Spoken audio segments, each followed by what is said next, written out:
¿qué tal? Hoy les hablaremos de la embriología del sistema nervioso central. Bueno, en la embriología, su primera etapa empieza por la fecundación, luego viene la gastrulación y la neuralización y el establecimiento de vesículas primarias y secundarias. Durante la gastrulación, el embrión pasa de tener 2 capas a 3 capas germinales y se establece la placa neural, que es la que da origen al sistema nervioso central. La neuralización conduce a la formación del tubo neural a partir de la placa neural y se segmenta en vesículas primarias, o sea, el prosencéfalo, el mesencéfalo y el romboencéfalo, y secundarias. Bueno, estas vesículas dan origen a estructuras específicas del cerebro y de la médula espinal.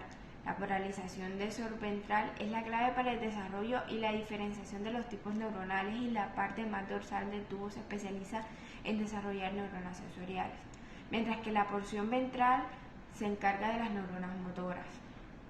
La influencia de proteínas como el CCH provenientes de la notocorda y las proteínas de la superfamilia del factor de crecimiento es fundamental en esta polarización. Bueno, la neurogénesis. La neurogénesis es el proceso por el cual se forman nuevas neuronas. Esto tiene cada una etapa, que es la proliferación, que en esta etapa las células progenitoras, o sea, también las células madres, se dividen para producir aún más células. Y estas comienzan a diferenciarse en precursores neuronales. Bueno, luego sigue la diferenciación, que es donde los precursores neuronales comienzan a diferenciarse en neuronas inmaduras. Durante esta etapa las células empiezan a expresar genes específicos de su desarrollo. Migración. En la migración las neuronas inmaduras migran en un lugar en específico del cerebro, pues para cumplir su función vital, integrando en estas. También es guiada por señales físicas y químicas en el entorno del cerebro. En la maduración, una vez su destino, las neuronas inmaduras comienzan a madurar, extendiendo dendritas y acciones y conectando, creando conexiones y formando la sinapsis. Pues luego sigue la integración, en donde las neuronas recién formadas se integran en un circuito neuronal existente, formando conexiones funcionales con otras neuronas, como lo dije, también a través de la sinapsis. Luego sigue la sobrevivencia, en donde no todas estas neuronas sobreviven.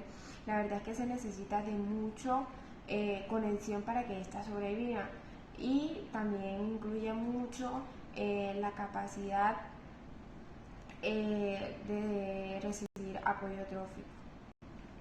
Las neuronas son células especializadas que controlan las funciones voluntarias e involuntarias del organismo. Se trata de un tipo de célula y constituye el componente principal del sistema nervioso. ¿Cuál es la función de estas neuronas? Pues cada neurona se encarga de recibir y procesar información de forma aferente y eferente mediante 2 tipos de señales, químicas y eléctricas, gracias a la excitabilidad eléctrica de su membrana plasmática. También perciben y comunican estímulos externos e internos, como lo había dicho, y son capaces de convertirlos en una respuesta ordenada. O sea, por ejemplo, podemos hablar del peligro, ante nuestro comportamiento ante un peligro, el calor o el frío. Por otro lado, también permiten el almacenamiento de recuerdos, de la información, y así guardarlos en la memoria. Las neuronas se dividen en muchas partes, pues puede hablar de las más importantes.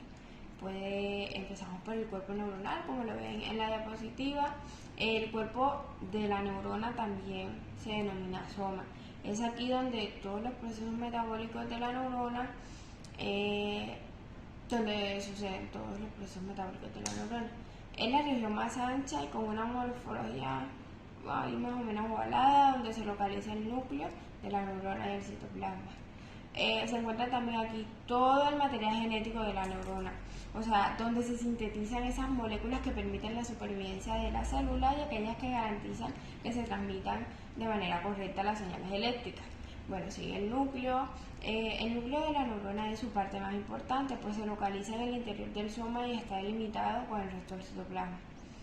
En el interior, a su vez, se encuentra el material genético de la neurona, como lo es el ADN.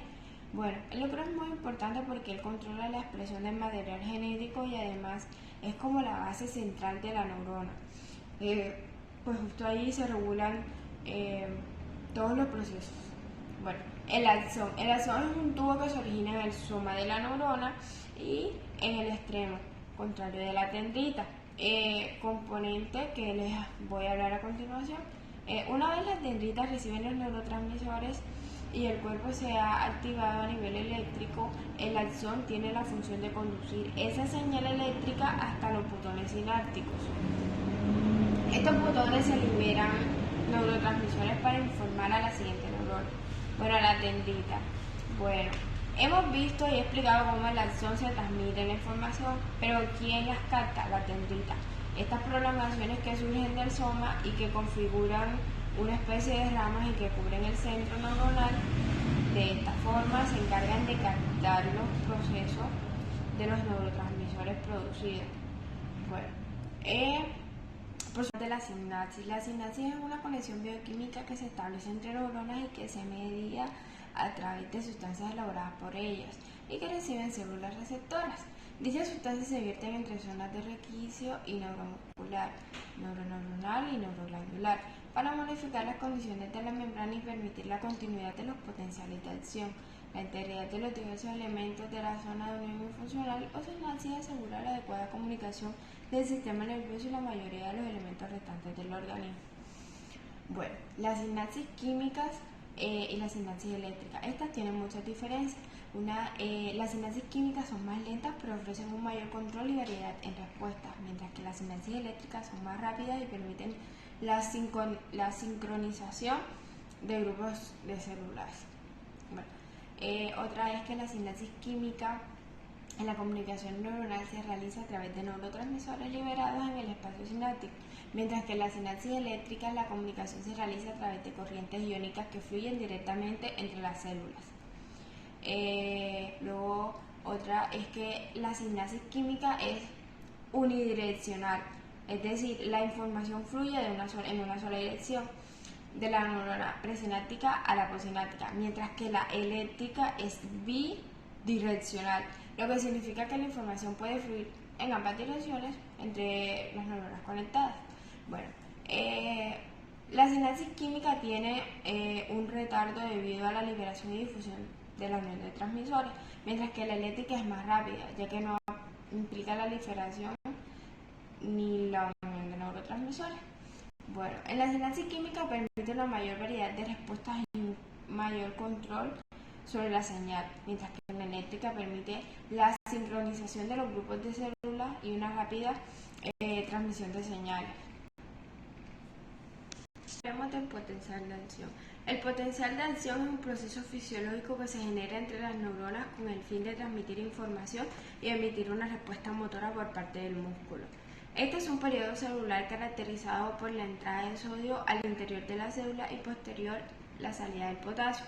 Ocurre cuando una membrana se despolariza por la presencia de iones en el exterior y exterior de la célula. Bueno, en sus procesos está que primero encontramos el potencial de la membrana en reposo, después aumentan los valores creando a continuación la apertura de los canales postsinápticos, es decir, los canales de sodio. La apertura de los canales de sodio se genera gracias a la presencia de los neurotransmisores o de la excitación de las células mediante los iones. Luego se introduce el sodio al interior de la célula. En ese momento la bomba de sodio no trabaja más. Ahora bien, cuando el PR sobrepasa el umbral da comienzo al potencial de acción, es decir, a la despolarización. Pero para que se produzca la despolarización de la membrana se necesita gran cantidad de señales eléctricas. Bueno, al mismo tiempo los iones de potasio salen de esa célula, es decir, que mientras el sodio entra, el potasio sale. Y pues finalmente, gracias a los iones de potasio se detiene la despolarización. Y así se da el proceso del potencial de acción. Neurotransmisores. La mayoría de las neuronas se comunican mediante transmisores químicos llamados neurotransmisores. Cuando un tren de potenciales de acción llega al botón terminal del axón, este libera el espacio sináptico de millones de moléculas de neurotransmisor. Este neurotransmisor interacciona con receptores de membrana de la neurona postsináptica y hace que se abran canales iónicos controlados por el ligamento. Según el neurotransmisor liberado y el receptor con el que interaccione, se abrirán un tipo de canales u otros, provocando de este modo un PEP o un PIP de la célula postsináptica, y PEP y PIP originaban potenciales de acción y empezaban de nuevo todo el proceso. Bueno, existen varios tipos de neurotransmisores. Por ejemplo, está la noradrenalina, que